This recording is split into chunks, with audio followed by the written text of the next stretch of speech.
The first question I wanted to ask you, obviously we've seen the latest events diplomatically. What do you think Ukraine needs in order to completely deter Russia from invasion? Do you think NATO countries are doing enough militarily to help Ukraine? Well, it's a complicated question just because, there are so many segments about this in terms of what Ukraine might need. And if you guys are doing enough to deter this great war that we are facing. First thing that we definitely need and think that you guys might help us with is the political signal, the political message to the Kremlin. Obviously, we're not expecting to be stronger in terms of military power than the whole of the Russian military, even the Russian military deployed to European part of Russia. That's not technically possible, I believe, no matter how bitterly we want it. But the thing is that first thing is that, by sending weapons, which is what the UK is doing, by sending these complicated and advanced weapons that would be of great use exactly in the scenario of Russian invasion, I mean, the all-out Russian invasion.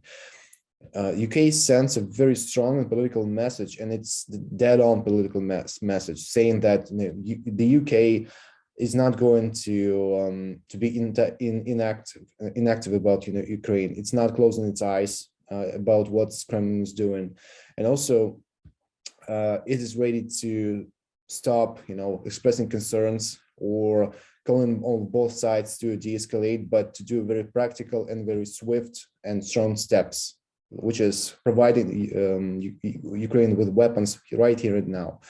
And I would note on the on how quick and swift it was done bureaucratically. I mean, we had basically a couple of weeks, maybe less than a couple of weeks until the decision was, probably processed within the British government. And then the Secretary for Defense announced this in the House.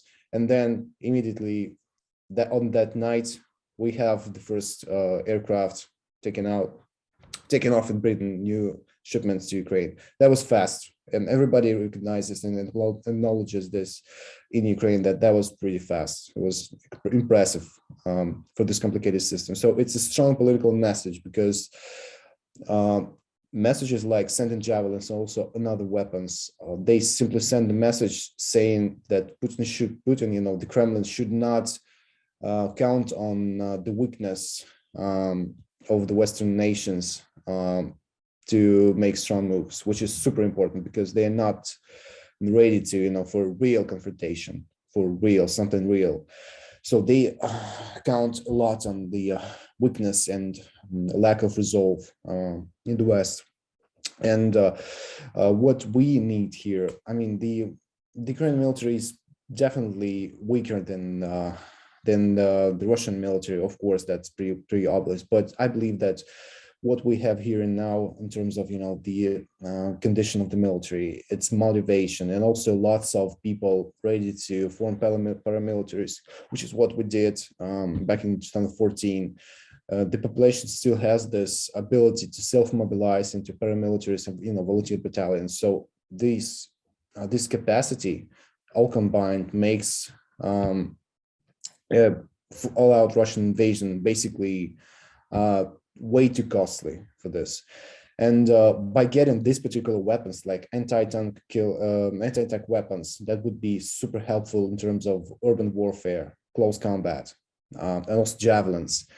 We are only getting our chances increased in terms of sustaining to such an attack, which makes it even less probable because Russians are not stupid; they know it.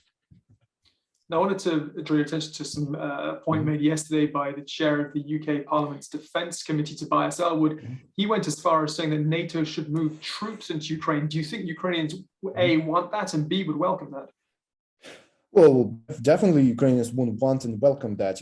There's a sentiment about, British troops, American troops, any kind of, allied troops present on the Ukrainian soil on the constant basis. But those were like very general sentiments from, people in the streets. But realistically, if we are talking about realistic things, nobody here in Ukraine, in defense community, in political community, expect NATO nations to have boots on the ground. We definitely understand that. We have our own military. It's pretty okay. It's pretty strong. It's motivated. So it's our job to do in this regard. And probably I would not say this about all of the NATO militaries, but the core NATO militaries like the United States or the UK, I think the NATO as itself, as it is, they're doing realistically all most of what they realistically can do about the situation right here and now. So I don't think that we should be blaming or complaining about this. Definitely not about the Brussels HQ and also London and also Washington DC.